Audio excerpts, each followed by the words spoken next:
Hi there and welcome back. If you are a caregiver, you've probably been told you need to take care of yourself more times than you can count.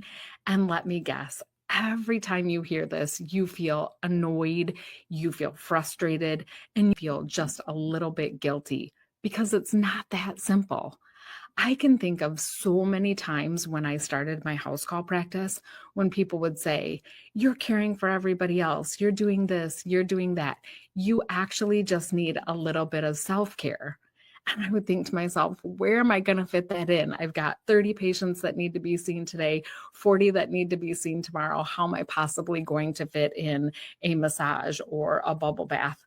Plus, I had, my family to take care of as well. So I would feel extremely guilty when people told me that. And then I would feel like I was feeling myself and feel frustrated and angry because I couldn't do the things that people were telling me that I should be doing.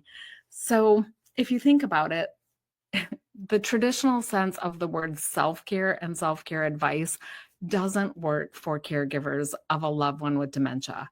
Because when exactly are you supposed to carve out that time for your own bubble bath when your loved one is wandering around at 2 o'clock in the morning? And how are you supposed to take a break when there's no one else to step in for your caregiving duties? So today, I'd like to introduce something just a little bit different, not self care, but something I call restorative care, because caregivers don't need another to do list. You need ways to restore your energy in real life without that guilt, without that pressure, and without the fantasy of just taking a day off for you. I want to talk about why self care fails you as the caregiver because that traditional idea of self care assumes that you have extra time, extra energy, and the help that you need. But the truth is, you don't. And most caregivers don't.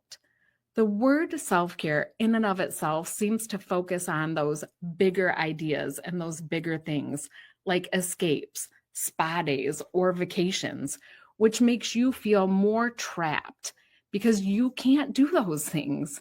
And I understand it probably leaves you feeling that guilt, just like me. Like you're failing yourself. You can't prioritize yourself the way others expect you to care for yourself. But here's the truth. You cannot pour from an empty cup, but no one ever tells you how you can refill it in the middle of all your chaos and your day-to-day activities. And this is where I think restorative care is going to help. So I want to reframe it up a little bit. Restorative care is about finding those small, sustainable ways to protect your energy, not by adding more to your plate, but by shifting the focus on how you approach the things that you're already doing. Let me introduce micro restoration. It's not about carving out an hour. It's about taking small little moments throughout the day, like breathing while your coffee brews or sitting for 30 seconds before standing up and just thinking about something that takes you to a different place or thinking about a fond memory. It's about not rushing every single second. And then secondly, mental reframing. So instead of seeing a moment alone or by yourself as wasted time, let's look at this time as a reset because even 2 minutes can help you throughout your day. I personally use this one often while I'm switching hats between seeing patients or tasks that I do with my course for dementia caregivers. And sometimes this mental reset is all that I need to come up with new and fresh ideas or topics that will become future course content. I also really like journaling. I've said this a million times. This helps me clear my mind. And when I don't have a ton of time, I'll often bullet journal because this helps me get my ideas out and set those things into motion at a later date and time when I have just a little bit more time. The third thing you can do is energy conservation. Not everything is urgent. Not everything needs 100% of you all the time. What are some of the things that can be simplified, skipped, or a shared responsibility with somebody in your household? If you don't have somebody in your household, is there somebody that you could bring in from the outside that could help you share a responsibility? Like for me, there was a time in my house when my son had ski races very late into the evening. And I'll tell you a little secret about me. I don't necessarily love cooking, but I don't like fast food just as much. And so we found a local caterer that delivered to our house 2 times a week during those late nights that would help take some of the pressure off of providing a nutritious meal on a late night. We would come home and we would just throw those into the oven, and that helped. So, finding those little ways that you can take tasks off your plate and put them someplace else. And remember, I've said this, we often find ourselves as caregivers doing things for our person that technically they could do for themselves, but we often do it for them because sometimes we might not have that patience.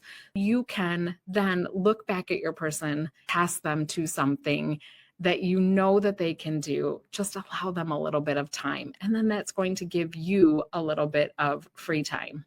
The other thing I want to talk about is emotional permission. You're not failing if you feel exhausted. You're not selfish for needing space because restorative care means giving yourself that permission to be human. You don't need to overhaul your whole life.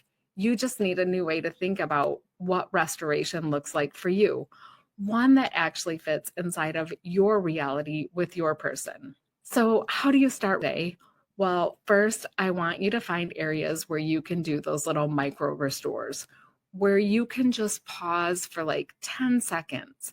And for me, this is in the morning while my coffee is brewing. I don't pick up my phone.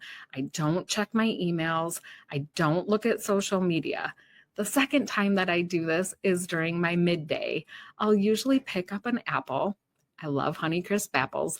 I'll pick up an apple. I will turn my phone and my computer on Do Not Disturb, and I will sit there and actually just enjoy eating that apple. It's only about 10 minutes or less, but I'll tell you, that really helps me during my midday. I also want you to challenge your guilt. Are you really failing if you rest, or is that just a lie that you've told yourself? Because I'm going to encourage you to reframe this idea. I want you to think about it more in the sense of I'm a better person, I'm a better caregiver if I take that small time of rest, either mentally or physically. If you can actually lay down and take a nap, I think that's even better. I want you to start small. Maybe today your restorative care is sitting in the car for 2 extra minutes before you go into mom or dad's house. Maybe it's staying in bed for an extra 10 minutes after your alarm goes off in the morning. Maybe it's taking a few extra seconds in the shower or your daily routine that's just for you. Maybe it's that you start journaling. If you're not familiar with journaling, I have some journal prompts that I'll drop in the comments for you to download that can start you on a journaling journey as early as today. So I'll link that in the comments below. As a caregiver, you don't need self-care. You need restorative care because you need ways that you can refill your energy that are realistic, that fit into your life, that are doable, and don't make you feel guilty for taking this time for yourself. And I promise you, you deserve this. You do so much for your person. You're an amazing human and you deserve this time. Let me know if this resonates with you, and let's talk about what restorative care looks like for you. If you found this helpful, drop it in the comments below. I can't wait to hear from you. I'll see you again soon. Take care.